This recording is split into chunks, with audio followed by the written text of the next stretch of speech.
if you hold just enough tension, it will work, but it's dicey. I would never use that on a show field, ever, especially with dual line kites.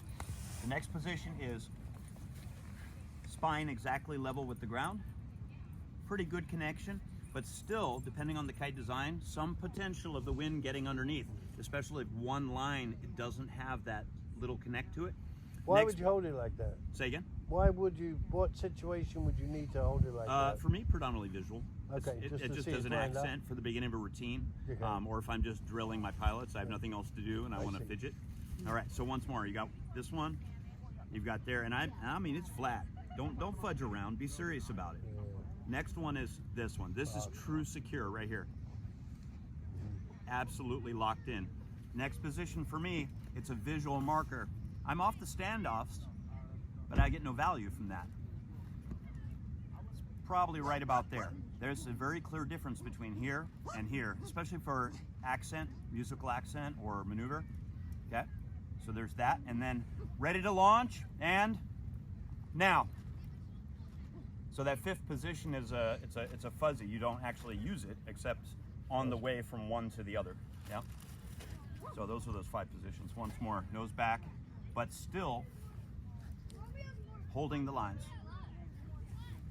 Level, set, lift, ready, and go.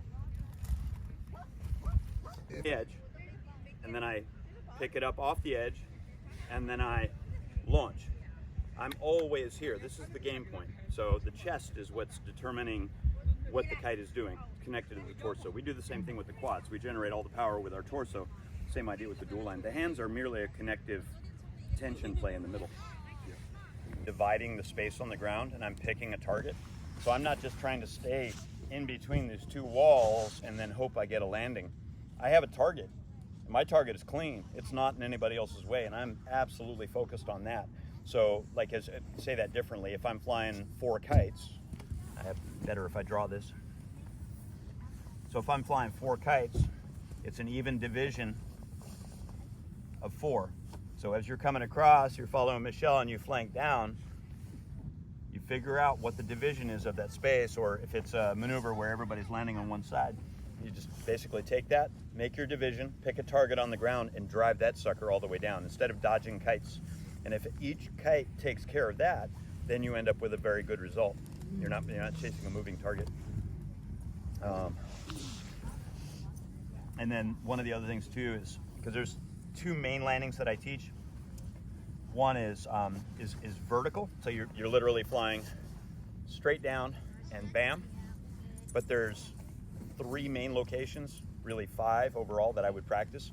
So one is dead center. That's the hardest. We already know that, right? And that applies to either side of it. So if we're using 3 kites or 3 locations, the other one is 25%. So let me just make this really super clear. So there's the middle line. This is what we call 25% right here. This, on average, is about the easiest place to land in the window.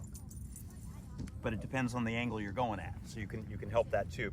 So basically, practicing by yourself, I recommend center and the outside. Outside's first. Master these bad boys first. In, right? Say again? 25%. Correct. Exactly.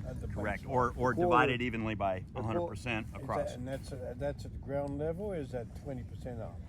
That's considering we're talking about a landing, it's at 0% vertically and 25% horizontally. Okay, all right. Yep. So the landing, I watch, we come down and we land and it's missed a lot. Yes. What techniques should we do to drill techniques should we look at to improve that? Again, it's always going to depend on the style of the maneuvers. But for me and my team, there's a few core rules that I introduce first. One is don't stall towards the center of the window. It's going to be a lot harder. The kite doesn't rotate the same way. So every time you're coming down, if you're on one side or the other, the rotation goes away from the center of the window. So that way the wind direction actually helps you.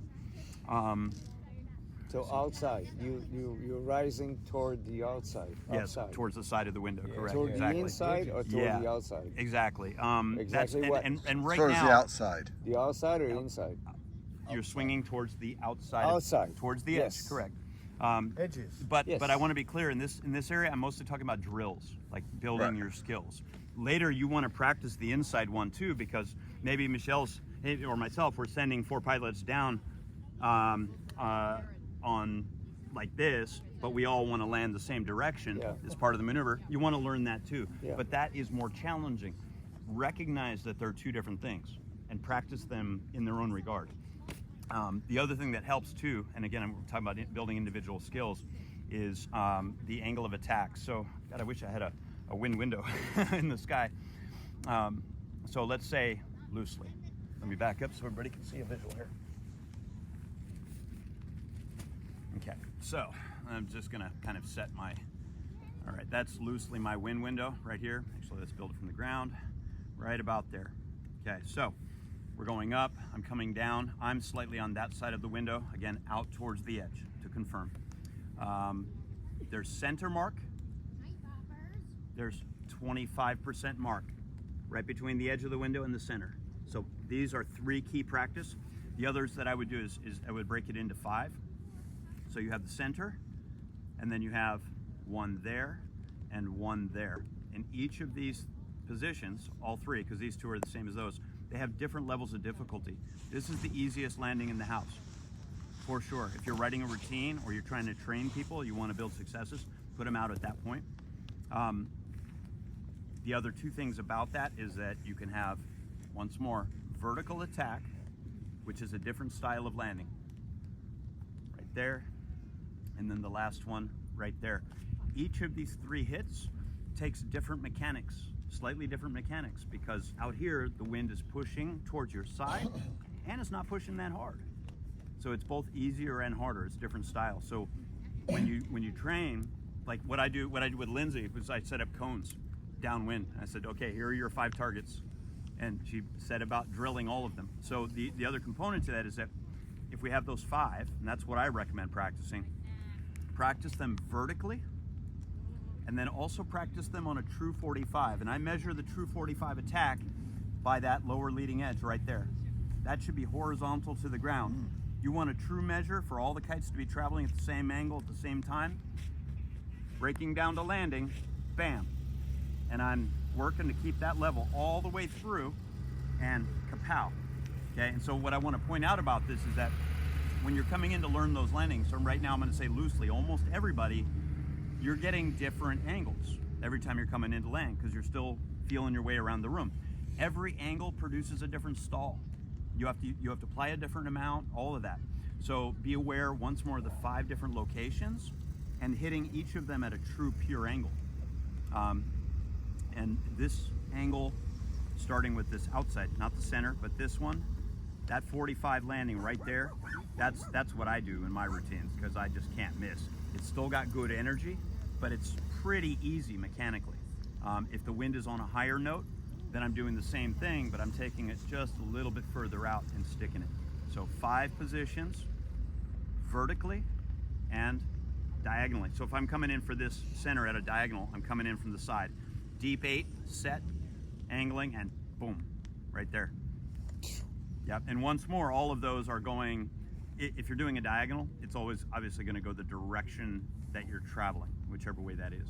Yeah. It is also possible to do, I call this the tomahawk, where you basically go whap and you whip it underneath. That's much more mechanical. Stall. That's a separate drill altogether. And then you loop in, stall. Roll to snap. That's a different kind. Sometimes challenging to synchronize with avatars. Yeah. Yeah, me and Michelle, we work on this one a lot. It takes some work. Okay, well, I was impressed you did it with Michelle. Yeah. You're just starting is doing this. So there's something to be said for that too. Is so we talked about the different ways to drill landings. Is doing a top loop, and remember how you're attacking? I talked about attacking the ground at a 45 like this. I'm gonna wait for Rick to come back, just out of respect. So I'm picking up the target points as a personal drill, and then bring them into the team thing. Correct. And the cool thing about this, because what we're talking about is picking your spot on the field, and we're picking the angle the kite is at when you actually execute your stall. So even if you're following a kite in at a different plane, you can, for a moment, set and those are the hands you've trained. And most pilots wouldn't even pick up on it. You can't see it. So what I was saying here is that we were talking about that nice 45 angle like this for a landing. If I was going to come along and do a circle and get a stall, it looks round, but my target point is that same 45 right there. Pow. So it's the same hands that I've practiced. I'm looking for that exit point, ready and now. Is the fact that we missed the landings because we're executing that too soon, or what's the fundamentals? No, for the most part, we're not getting a solid break on the core. The core is not breaking. Okay. One and the most common thing that's happening is they're powering up a wing instead of releasing and then reversing. So a really good snap stall is actually a whiplash. You're telling it to do one thing and then you're changing its mind. That's what shakes the air out. If you pump it, it accelerates. If you just give it, it's just a weak turn, right? So you're basically telling it to turn the wrong way, and then, bam. You're doing it, say. Yeah.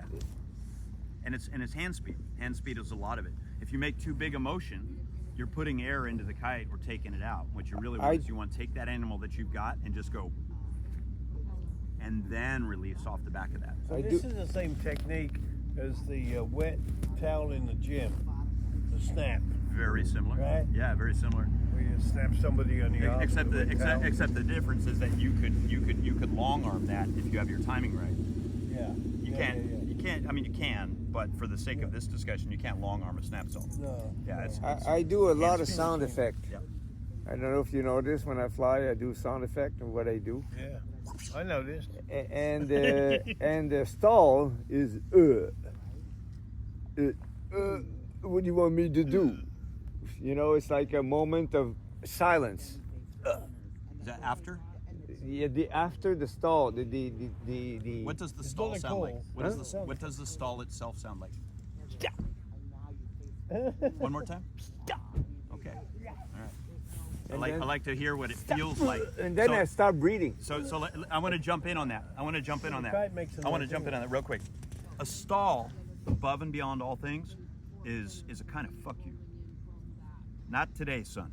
This is mine. I'm going to stall this. Even if you don't know how to stall it, if you're unsure, well, you better find a little bit of surety. It's that crafting of that point of effort. And it doesn't matter if you do it accurately, but if you come in, that stall's almost always going to be weak. You're not going to get a good result unless you get lucky. Yeah, so a stall to me, when I come in for a stall, it has a meaning. You can hear it coming over my tone. You can see it in my face. I'm not angry. I'm absolutely goddamn certain. And in the wind, I might not get the result. I know that. I may not get the yield. Just what you're saying? Yeah. I call that anticipation. He's anticipate the stall. It's like landing. There's an anticipation. I want to debate that because it can affect the direction of the feeling here.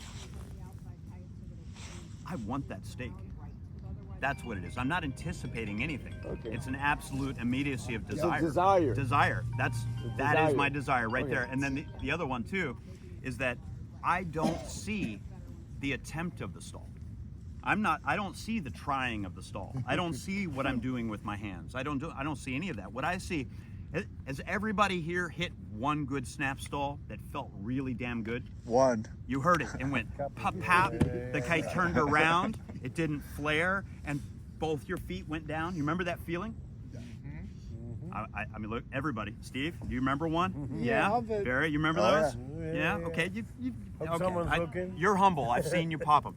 So, Where so what you do is you make that a dish, man. That's a dish. Yeah. So when I'm going in for that snap stall, that's what I'm thinking about. I'm thinking about what it felt like. Yeah, you think that little kid with the baseball bat, you thinking about how he's going to hit the ball? Yeah. Hell no, he's thinking about what it looks like after you hit it. he's more interested in the baseball card, not the middle part, right? So same idea. That also plays sort of back into the cornering. The exit line is same idea. I'm not bothered with the corner. I want that exit line because look at me, I'm coming out. So every corner is actually me coming out going, damn straight, right? It's an embodiment of what you want. You can do it calmly, you can do it fiercely, all of that energy, and when it means something to you, and you're actually seeing the end game. Yeah, so my landing is my spine boom, like that, an inch through the sand. It's not the action of the stall, because all of you know how to stall. You do. Even though it's intermittent, I've seen everybody produce it. So focus on the result more than the process, and I think you'll find a lot of target. I say that only because I've played with that, like forcing somebody to bring that visual online, and I've seen a difference in the success ratio. Now, let's see. As long as we're here, stay there. As long as we're here, stay there. Okay. So right now, everybody see that? Tell me what's happening. The wind can get behind the kite. Is that right? Okay, so drop back and slightly heavy on the left hand. A little bit more. Drop it and heavy on the left hand again. So it's like this, and then adding more pressure to that left one. So you're trying to swing that tip one notch at a time. Get it, get it, get it. There you go. One more. Okay, right there. And hold the edge. Hold the edge. Right there. So now what you're doing is you're cockeyed against the edge of the window. The wind is now pointing in here instead of, I mean, try to get those lines tight. It's very difficult. So you land, you come in here and you're like this. You can see it. The kite wants to blow over.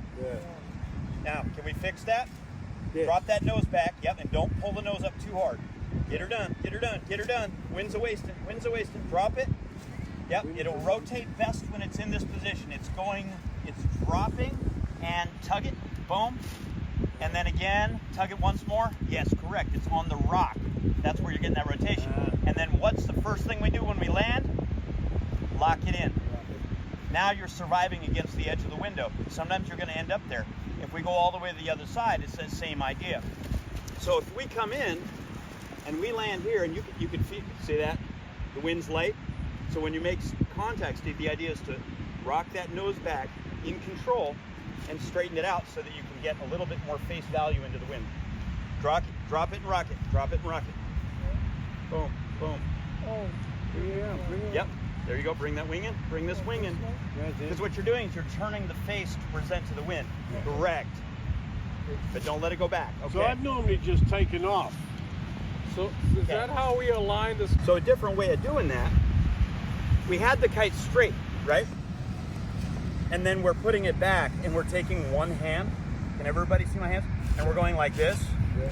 What's happening to my other line? Slack. It's slack. Okay. Now what if I do this? Oh, it starts crawling. And beyond that, I have tension. Kite's locked in.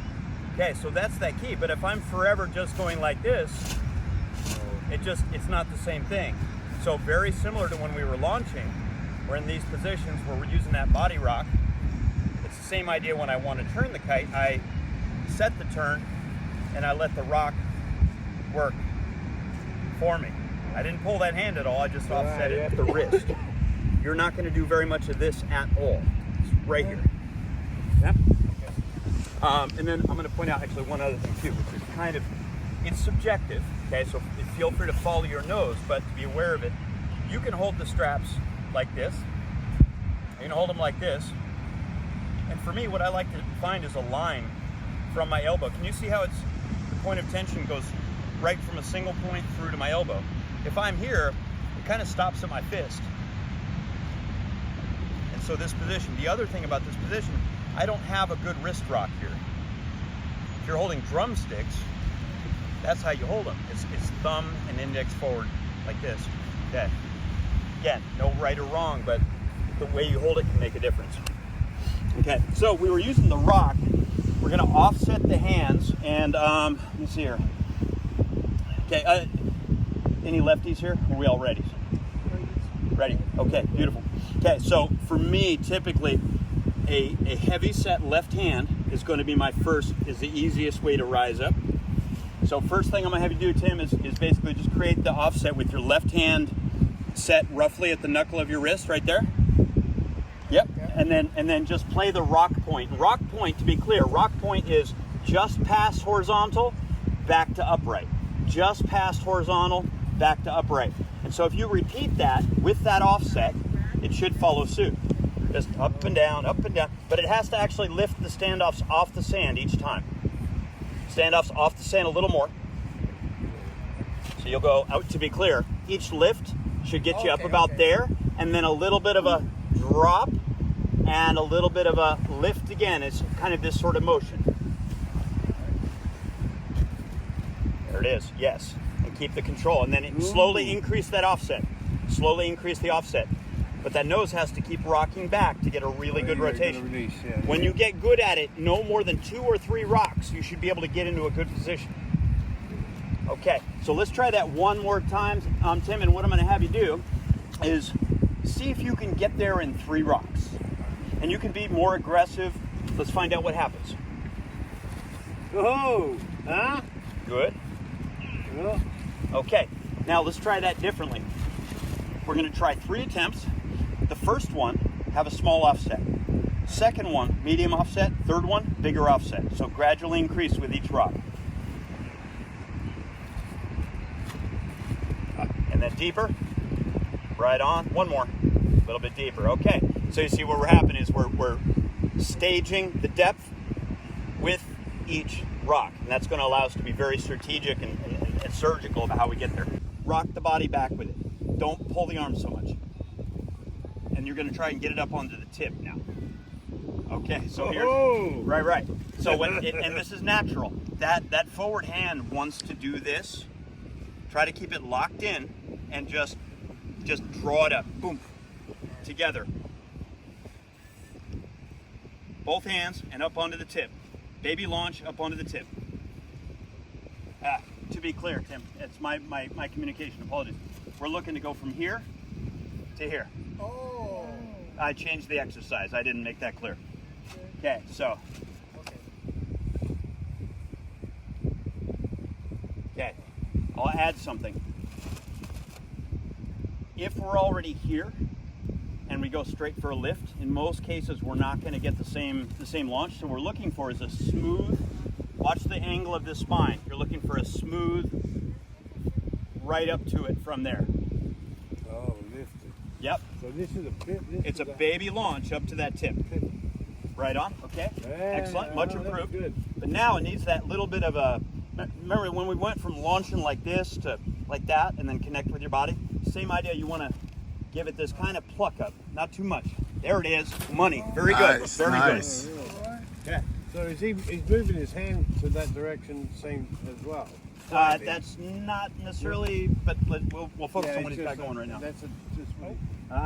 So I mean, try you not. lose It's it. hard, but try not to do this business. It's just to and from, like we train. Right on. Okay. I gotta do it more. Yep, and then both lines, you want to feel like you've got them. Beautiful. Oh, excellent, man, excellent. look at Okay, that. we're gonna is at the wrist. If you press down on your left hand, Tim, and literally at the wrist, bend the line down towards the ground. She wants to do that. Press down on the other one. Okay. Now conversely, let go of one. Like let go of your right one. More. Right. So you got a bit of this interplay. This is done at the wrist by majority. Okay. So doing the tips. Yes, and there's no such thing as a tip stand that's truly still. What you have is a controlled oscillation. So you get to choose, I'm right, I'm left, I'm right, I'm left. You try to hold it still, you're going to be chasing what it wants to do. So don't play cleanup, get involved with the oscillation. So just practice. I'll get your back right here. And that's going to lead us into the other portion of this. Okay, so naturally, as somebody's learning the tip stands, what you'll see, I don't know if you picked up on it, is that the kite starts to get higher and higher and higher and higher because we're trying to hold it up. So, find what you think is a pretty good balance with your hands in the middle, smaller movements. And once you have that, freeze and don't move physically. Okay, hold right there. Keep your hands right where they are. Now, take one step back and keep your hands where they are. Don't move the hands. So see what happened? Okay, now don't move the hands. Step forward. Step forward, step forward, step forward. Hold on, sorry, I was holding on to it. Step forward, keep going, keep going, keep going. Okay, so body back makes the nose lead.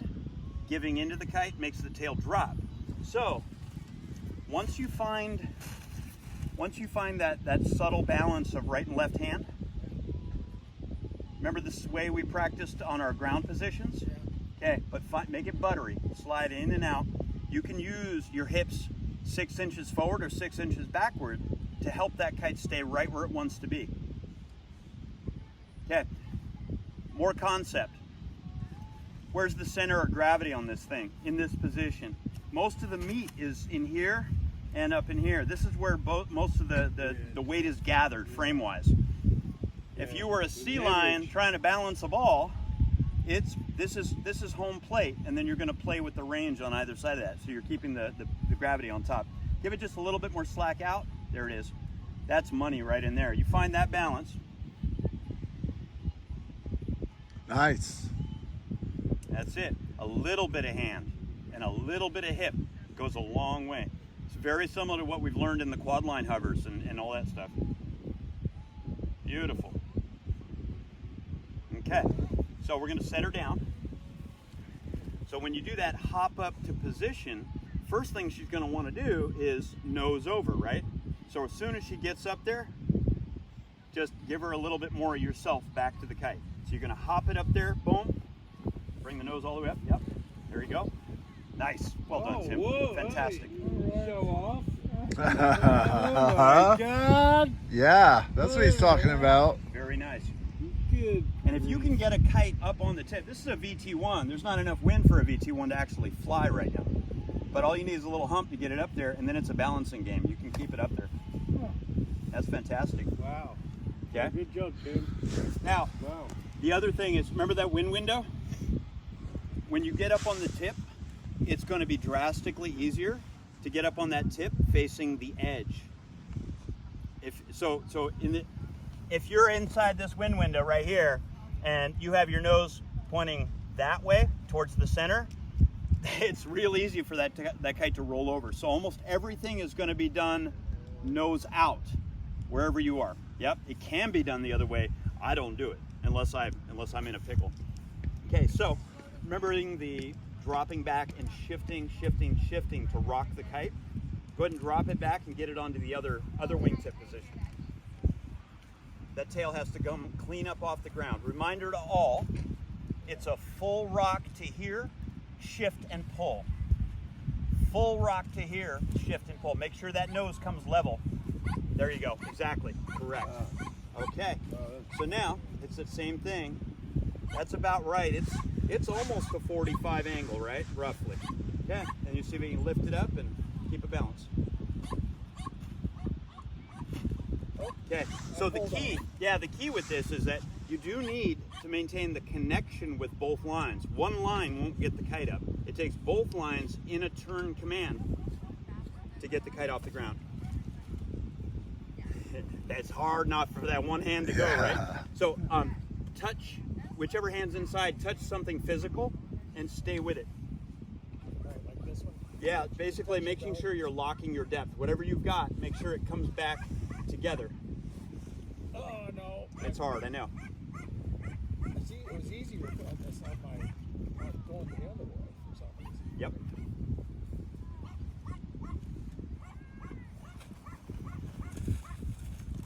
Yeah, let's try this. Find me a balance point here. Yeah, it needs to, oh, I see. We're a little off wind. That'll be a factor. A little bit more. Make it fair for you.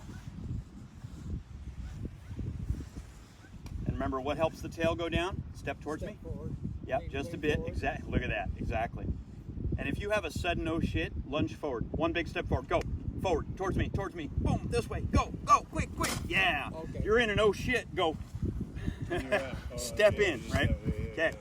Nice and straight. And one more thing, Rick, you're not aiming for his kite. You're aiming for the other side of his nose. You're going through the object. Ready? 1, 2. Yes. Ready? Roll. Yep. Always driving through his nose. There you go. And now. Going straight up. Ready? Separate. Now. Woo-hoo-hoo-hoo! Follow. Very good. That's a win. Nice job. A little bit. Here comes our game sequence. Open spacing, 2 by 2. Ready? 2. 2. Left box, go. Go. Go. Go. Go. Go. Go. Follow out by 2. 2. Big top, Tim down. Now. Now. Woo. Other way. Now. Now. Team by team. Now. Now. Crosswalk setup. Ready. Up. Now. Big eyes. Look at everything. You're good. You're on it. Tip. Now. Good. Line them up. Ready. And now. Twister. Go. Work the square. Now. Now. Now. Fly through. Be brave. Go. Ooh. Nice. Good. Tip. Now. We got it. We got it. And up. Follow out now. And remember that we have that gas, remember all that gas pedal work we did on the boxes and all that stuff? This is money. So anybody going up, you're probably going to use a little bit of tension pedal. And anybody going down, you're probably going to use a little release pedal. Setting it up. Ready. Up. 1, 2, break. Right draw now. Left draw now. And straight up now. All right, follow up. Okay, coming together. So, and after that, when you do that burst and you're out there in the corner, right as you're making that right-hand turn to go through the fly-through, try to open up your peripheral and watch everything. It does have a symmetry to it. Ready. Up. 1, 2, break. Right draw now. Big eyes. Watch everything. Oh. Left draw now. Yes. Up now. Okay, follow. Starting to get the feel of it. And the closer we can get, so when we do that burst and you're... Yes, absolutely, and that's a good sign. When you do a good fly-through with dual lines, all 4 kites take a punch in the face. It's a great feeling. All right, so when we do this burst, in essence, I'm going to be heading directly towards Tim. Right? When you go through that fly-through, me and Tim are headed towards each other. But we're angled to miss. Steve and Rick will also be heading towards each other, but you'll be angled to miss. So that's the plan. Here we go, setting it up. Ready. Up. 1, 2, break. Now. Hold on. Fire away, fire away. Okay, so I want to be clear about this. Go ahead and fire drill. When you're in the corner, if you hedge the speed, we're all at different speeds. So get everybody in a comfortable position and watch the way that I do this turn. See my speed?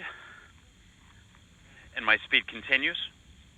I'm not dallying, I'm not, right? It's not rushed, it's not slow. My kite simply started going the other direction. If you go like this, everybody's going to get there before you.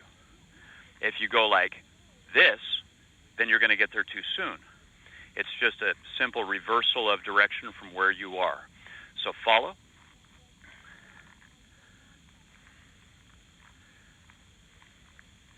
Spacing is getting closer for the setup. Ready. Now. 1, 2, break. And now. Yeah, so hold on. You can't fly at mass. So what I mean by mass is you can, how to say, anybody ever play Frogger? Right? You got to anticipate where those kites are going to be. Look for the hole. If you're flying at the thick of it, it ain't going to work. And if there's absolutely nothing in front of you, you're way too wide. So we're playing a dodge game here in the middle. So if we've burst, and we are actually in a square, we actually have a nice square when we burst, when you turn around, it's a shrinking square. So if one of those corners is further from the middle than the other one, shit ain't going to work. Or if one corner is too close, it's not going to work. So it's big eyes, big picture. We have to expand the square from the burst and shrink the square on the fly-through. Ready. Up. 1, 2, Brake. Watch the square. Now, watch the square. Drive it. Yeah, there it is. Tip now. Watch the square. Work the square. Yes. Up now. Beautiful. Well done. Well done, my friends. That's great. That's probably the best dual line team fly through that I've done in 20 years.